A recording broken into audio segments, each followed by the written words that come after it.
Hello everyone, আজকে আমরা একটা সৃজনশীলের সমাধান করা দেখব। সৃজনশীলটা আসছে ঢাকা বোর্ড 2025 সালে। ঢাকা বোর্ডের 25 সালে দুইটা সৃজনশীল আসছিল, এর মধ্যে এটা হচ্ছে 2 নাম্বার। 1 নাম্বারটা আমি আগেই তোমাদেরকে দিয়েছি, ডেসক্রিপশন বক্সে দেওয়া থাকবে। চলো তাহলে আমরা সমাধান করা দেখি।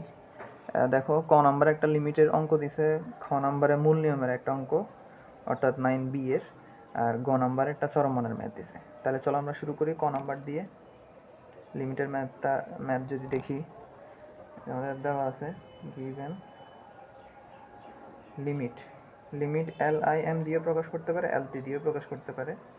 x tends to 0 1 minus cos 5x, নিচে আছে 3x স্কোয়ার। ওকে, একটা সূত্র ছিল এরকম, 1 মাইনাস cos 2 থিটা সমান সমান 2 sin স্কোয়ার থিটা। এই সূত্রটা তোমরা আগে পড়ে আসছো সপ্তম অধ্যায়ে, যে 1 মাইনাস cos 2 থিটা সমান 2 sin স্কোয়ার থিটা। তাহলে এই যে উপরে দেখো 1 মাইনাস cos 5x আছে, সেটাকে আমরা এই সূত্রের মধ্যে ফেলবো। আমরা 1 minus cos 5xকে 1 minus cos 2 into 5x/2 এভাবে লিখতে পারি। এই যে 2 কাটা গিয়ে শুধু cos এর সাথে 5x থাকবে, মানে cos 2 থিটাতে রূপান্তর করা আর কি। তাহলে 1 মাইনাস cos 2 ইন্টু 5x/2 লিখতে পারি। অর্থাৎ এখানে সূত্রের সাথে যদি মিলাই, থিটার মান পাওয়া যাবে 5x/2, তাই না? থিটার জায়গায় হয়েছে 5x/2, তাহলে আমরা লিখতে পারি 2 sin স্কোয়ার 5x/2। ওকে, তাহলে 1 মাইনাস 5x এর জায়গায় লিখলাম, 1 মাইনাস cos 5x এর জায়গায় লিখলাম 2 sin স্কোয়ার 5x/2। ওকে, আর নিচে আছে আমাদের 3x স্কোয়ার। এর পাশে তো লিমিট আছে, limit x tends to 0 equal sign দিবা। দেন দেখো, আমরা এক কাজ করব, 2 তো পরে গুণ আছে, 2টা আমরা বাইরে নিয়ে আসতে পারি, লিমিটের বাইরে। এরপর লিমিট দিলাম, সাইন যে দুইটা আছে, সাইন দুইটাকে আমরা দুই ভাগে লিখব, অর্থাৎ সাইন 5x/2 একবার ইন্টু সাইন 5x/2 আরেকবার। নিচেও যে এক্স স্কোয়ার আছে, 3টাও সামনে নিয়ে আসি, উপরের 2টা লিমিটের বাইরে নিয়ে আসলাম, নিচে 3টাও লিমিটের বাইরে নিয়ে আসলাম। তাহলে আমাদের আর থাকলো সাইন 5x/2, নিচে ওই সাইনের নিচে একটা এক্স দিলাম, আবার আরেকটা সাইন, সেটার নিচে আরেকটা এক্স দিলাম। দেখো, দুইটা এক্স গুণ হয়ে এক্স স্কোয়ার, দুইটা সাইন গুণ হয়ে সাইন স্কোয়ার, 2/3 তো বাইরে নিয়ে আসছি। কেন এই কাজটা করলাম? কারণ আমরা একটা সূত্র জানি যে লিমিট x টেন্স টু 0 থাকলে, তারপরে উপরে যদি সাইন এক্স থাকে, নিচে যদি এক্স থাকে, ইজ ইকুয়ালস টু আমরা 1 লিখতে পারি। ওকে, অর্থাৎ সাইনের পরে যে অংশটা থাকবে, এখানে এক্স না থেকে অন্য কিছু থাকতে পারে, নিচে যদি সেমটা থাকে, সাইনের পরে থিটার জায়গায় বা এক্সের জায়গায় যেটা ছিল সেটা যদি নিচেও সেম থাকে, তাহলে আমরা 1 লিখতে পারবো। তাহলে এই যে আমরা এই জিনিসটা করার জন্য আমরা সাইনটাকে দুই ভাগে, এক্সটাকে দুই ভাগে এভাবে লিখলাম। তাহলে একটু খেয়াল করো, এখন সাইন 5x/2 আছে, তাহলে অবশ্যই আমাদের নিচেও 5x/2 বানাতে হবে, এখানেও 5x/2 বানাতে হবে। দেন আমরা লিখতে পারবো 1। ওকে, তাহলে আমরা নিচে এই যে 5x/2 লিখলাম, এখানেও 5x/2 লিখলাম। ওকে, তাহলে এখানে তো শুধু x ছিল, আমরা এখন জোর করে আনছি কি 5/2। তাহলে এই যে একটা ভগ্নাংশ, ভগ্নাংশের নিচে যেহেতু 5/2 আনছি, উপরেও 5/2 দিয়ে গুণ।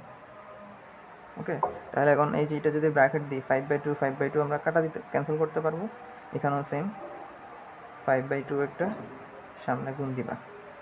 ওকে, তাহলে আমরা এক কাজ করি, এখন এই যে আমি যদি মার্ক করি, এই যে এটা পুরোটার মান কি হয়ে গেছে, এটা পুরোটার মান আমাদের 1 লিখতে পারবো।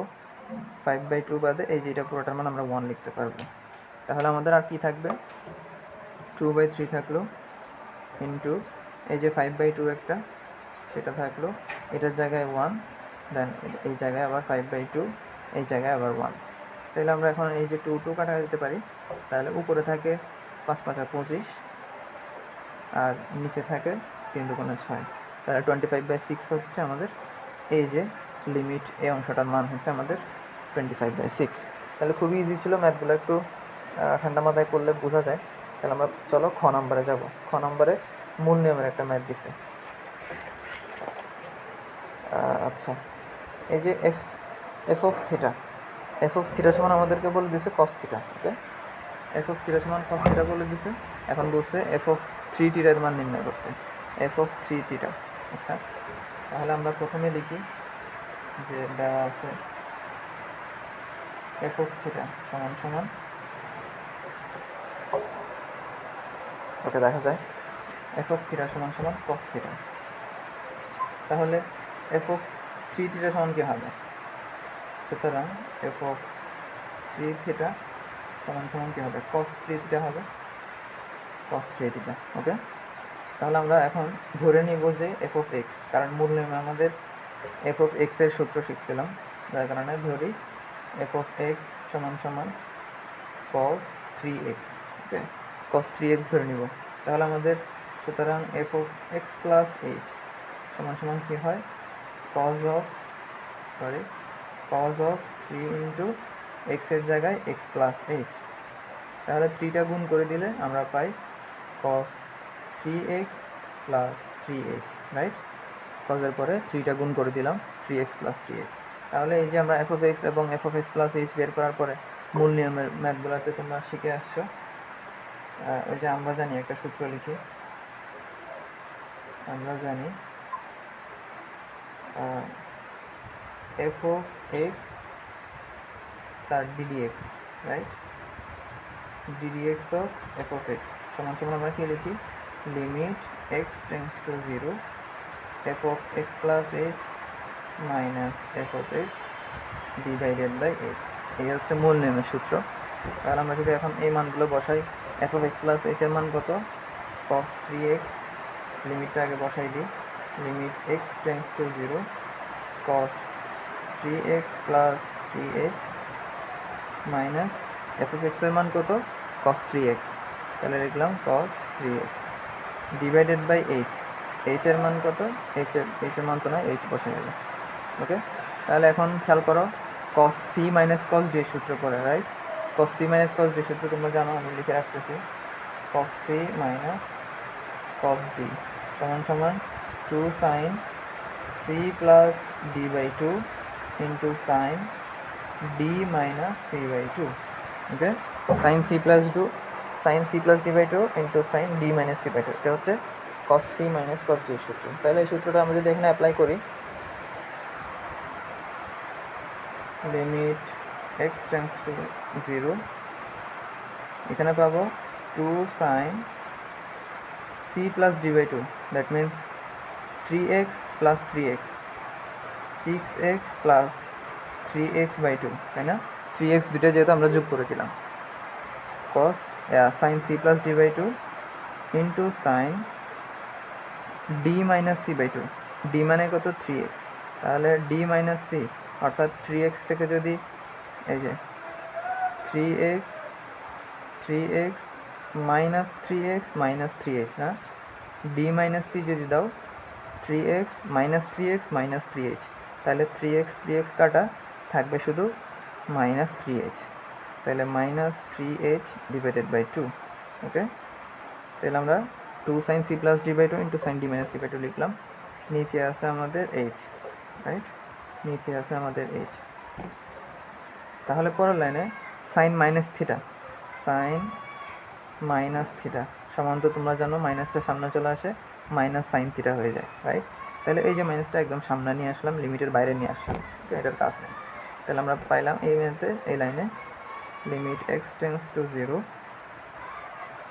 আমরা এখন একটা কাজ করব, এই অংশটাকে আলাদা লিখব, মানে এই অংশটাকে এইচটাকে শুধু এটার নিচে লিখব, আর এটা হচ্ছে ভগ্নাংশের সামনে নিয়ে আসবো। দেখো কীভাবে লিখতেছি।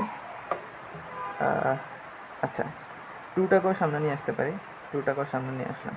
তাহলে এই যে অংশে থাকবে সাইন, আমরা যদি সিক্স এক্স এটাকে আলাদা করে লিখতে পারি, six x by two plus three h by two এভাবে লিখতে পারি। তাহলে সিক্স এক্স বাই এভাবে আর কি, six x by two plus three h by two এভাবে আলাদা করে লিখতে পারি। এখন সিক্স এক্স বাই টু মানে কত? ছয় আর দুই কাটাকাটি করলে থ্রি এক্স, আর এখানে থাকে three h by two, that means এটার জায়গায় আমরা three x plus three h by two লিখতে পারি, ওকে। তাহলে যেটা বলছিলাম তার আগে যে এই অংশটাকে ডিভাইডেড বাই এইচ লিখবো। কী করলাম, ওই যে যে দুইটা গুণ ছিল সেই দুইটার মধ্যে একটা সাইনকে আমরা বাইরে রেখে বাকিটাকে লিখলাম। কি কারণ, ওই যে ক নাম্বারে যে ম্যাথটা করছিলাম সেম ওই কারণটার কারণে। সাইন থিটা বাই থিটা করতে পারলে আমাদের তো 1 লিখতে পারবো। তাহলে এই যে দেখো এখানে 3h/2 আছে সাইনের পরে, তাহলে নিচেও যদি আমরা 3h/2 লিখতে পারি, বানাইতে পারি, তাহলে তো আমরা 1 লিখতে পারবো। তাহলে 3/2 যেটা লাগে সেটা জোর করে দিলাম, 3/2। এখন মিলে গেছে না? তাহলে যে জোর করে 3/2 দিলাম নিচে, এই যে ভগ্নাংশের নিচে, উপরেও 3/2 দেওয়া লাগবে না, যেন কাটাকাটি গিয়ে আগের লাইনটা চলে আসে, 3/2 দেওয়া লাগবে। তাহলে এই জায়গায় 3/2 আমাদের গুণ দিতে হবে। এই জায়গায় 3/2 না দিয়ে আমি এক কাজ করব, একদম সামনে নিয়ে আসবো, পরের লাইনে করব সেটা। এই লাইনে 3/2 দিলাম, পরের লাইনে 3/2টা একদম সামনে নিয়ে আসবো। দেখো -2 × 3/2, ওকে। তাহলে এখন এই অংশের মান তো 1 হয়ে যায়, রাইট? আমি 1টা একসাথে আগে বসাই ফেললাম, এই যে 1।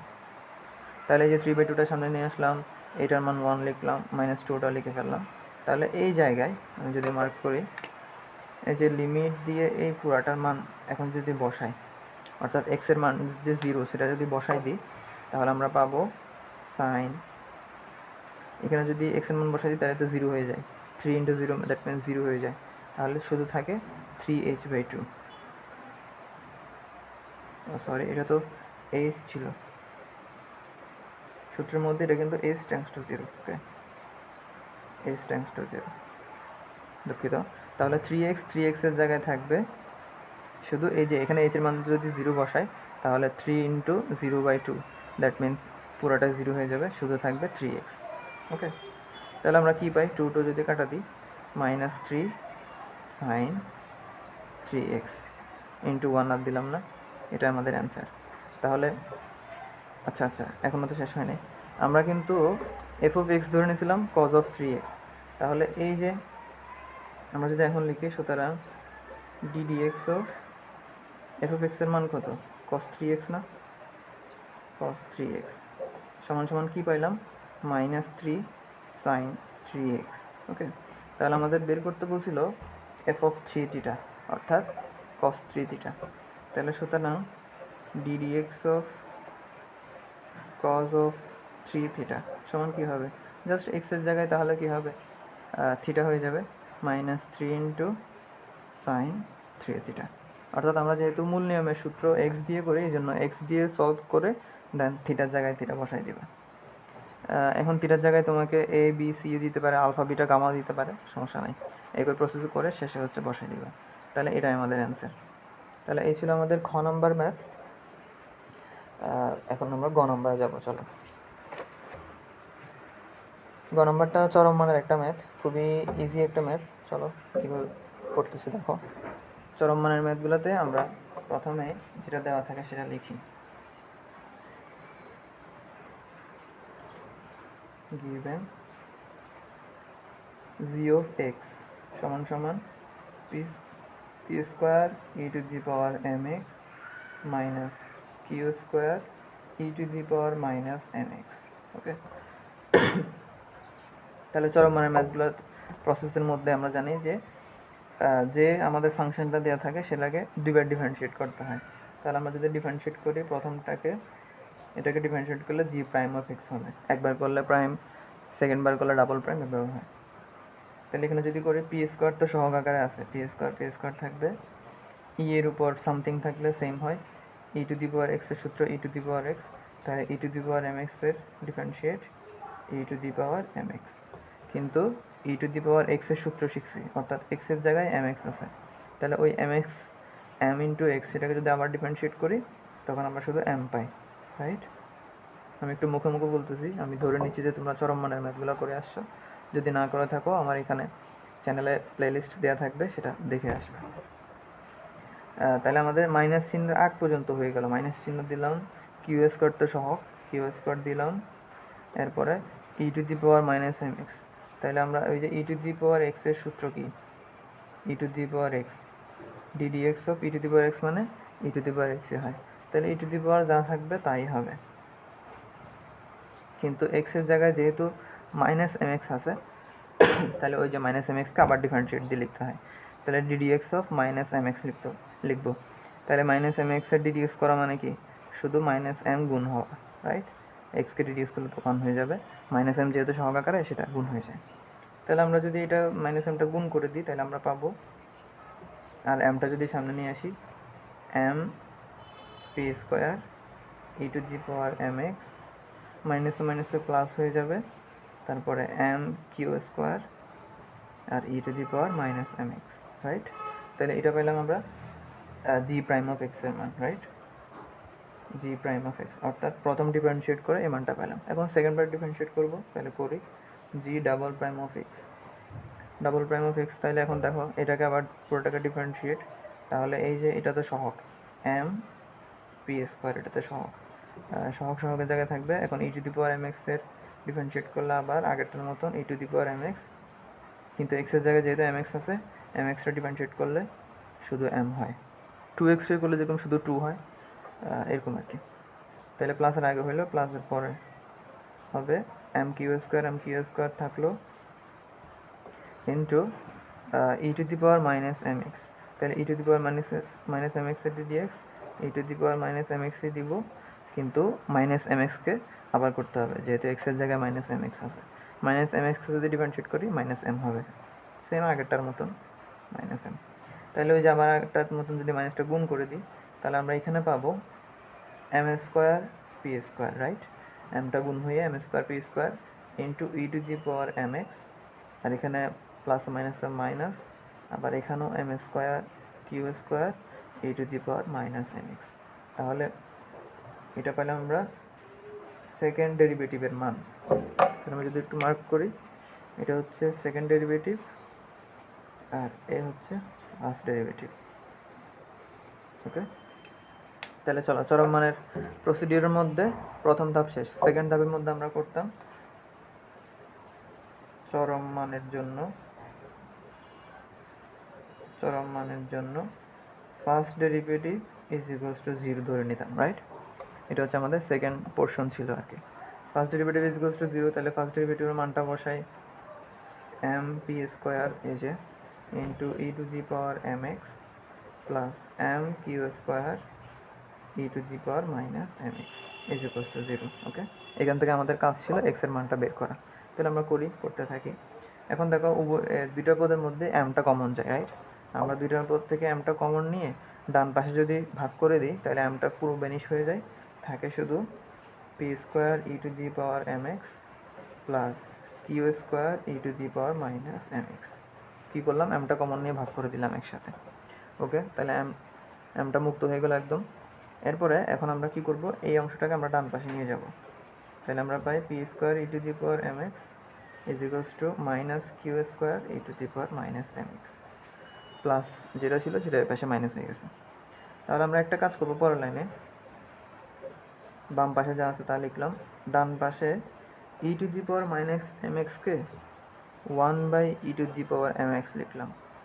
ওই যে 2 ইনভার্স 1 মানে কি 1 বাই 2 না, বা 2 ইনভার্স 3 সমান সমান কি 1 বাই 2 এর উপরে ওই 3টা, সেম আর কি। E to the power minus m x বা ই ইনভার্স এম এক্স মানে 1 by e to the power m x, okay? তাহলে এখন কাজ করব, e to the power m x, আচ্ছা, e to the power m এক্সটা এ পাশে গুণ করে দিব। তাহলে আমরা বাম পাশে পাবো p square into e to the power m x, যেহেতু এই পাশেরটা এই পাশে গুণ করে দিব তাহলে whole square, x into x মানে কি এক্স স্কোয়ার না, তাহলে e to the power m x into e to the power m x e to the power m x whole square. আর আমরা ডান পাশে শুধু থাকে minus q square, right? Minus q square থাকে। তাহলে এখন পি স্কোয়ারটা যদি এ পাশে আবার ভাগ করে দিই, যেহেতু গুণ আছে, তাহলে আমরা বাম পাশে পাই e to the power m x whole square is equals to minus q square, এটা ভাগ হয়ে নিচে হয়ে যাবে ডিভাইড বাই পি স্কোয়ার।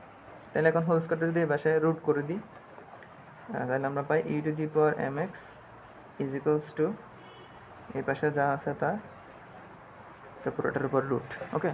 তাহলে এই অংশ পর্যন্ত আমরা পাই। তাহলে এখন হয়েছে আমাদের ঝামেলা, কারণ এরকম মাইনাস কিছু একটার উপর তো রুট আনানো যাবে না। আমাদের প্রশ্নের মধ্যে বলে দিচ্ছে, দেখো পি কিউ এম এগুলো সবগুলো শূন্য থেকে বড় যদি হয় তাহলে রুটের ভিতর তো মাইনাস চলে আসে, রুটের ভিতরে মাইনাস আসলে সেটা তো বাস্তবে কোনো সেটা এক্সিস্ট করে না, ওকে? এটা অবাস্তব একটা মান। তাহলে যেহেতু মাইনাস চলে আসলো রুটের ভেতরে, তাহলে আমরা এখন একটা কথা লিখব, সেটা এখানে লিখতেছি যে